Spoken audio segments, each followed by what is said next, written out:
breakup story time. She'd broken up with him 3 years earlier. She'd been a starry-eyed 18-year-old fresh off the bus from Los Angeles, and he'd been her first real boyfriend. They'd spent every waking minute together, had even shared a bed for a few days until she calmed down with the flu and had to sleep on the couch. He'd been a sweet kid, a little weird but lovable. He'd grown up to be a very strange boy. But then she'd moved to New York and left him behind. She didn't know why she'd done it. She didn't even know it at the time. All she knew was that she was suddenly filled with this terrible fear of falling in love and having it all ripped away. She'd started working at a temp job at a magazine and had decided she'd never fall in love again. She had never known the true pain of being abandoned, and she certainly didn't want to experience it. "I'm not saying I'll stay here forever," she told him. "I just don't want to live somewhere else yet. I'm sorry." He didn't say anything for a long time, but eventually he asked, "Well, when can you think about it?" "I don't know," she answered honestly. "Maybe a few weeks?" "Okay," he said, sounding disappointed. "Well, let me know. If I hear of a position somewhere, I'll tell you right away." She agreed, and they said goodbye, but she didn't hear from him again, and he never told her about any other job. A month later, she ran into him on the street and they both remembered the conversation they'd had. She told him that she was still working at the magazine, that it was great, but that she'd really like to move somewhere else eventually. "Oh yeah?" he said. "Where?"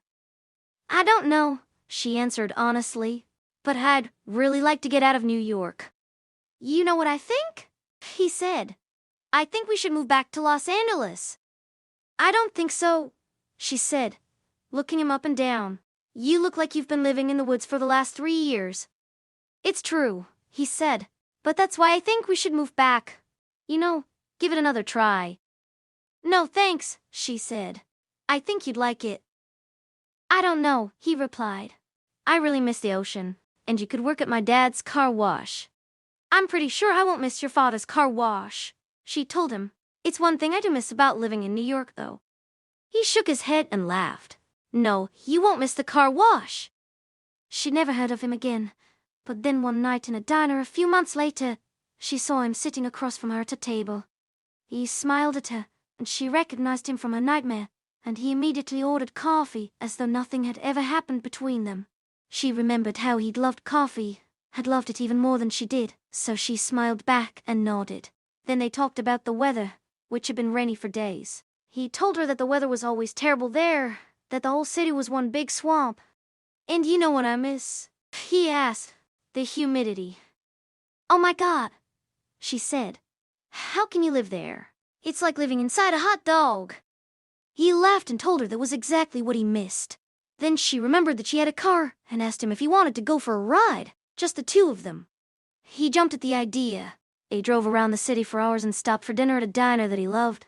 When the waiter asked for his order, he replied, "Coffee." The waitress looked at him as though he were nuts. "What kind?" he asked. The waitress explained that there were 1,000 different kinds of coffee in the world, and that if he wanted coffee that bad, then he could have a cup of coffee. He stared at the waitress for a long moment, then smiled and ordered a large cup of coffee. He told her that he loved the taste of coffee, that he couldn't live without it. She didn't see him again for another couple of weeks.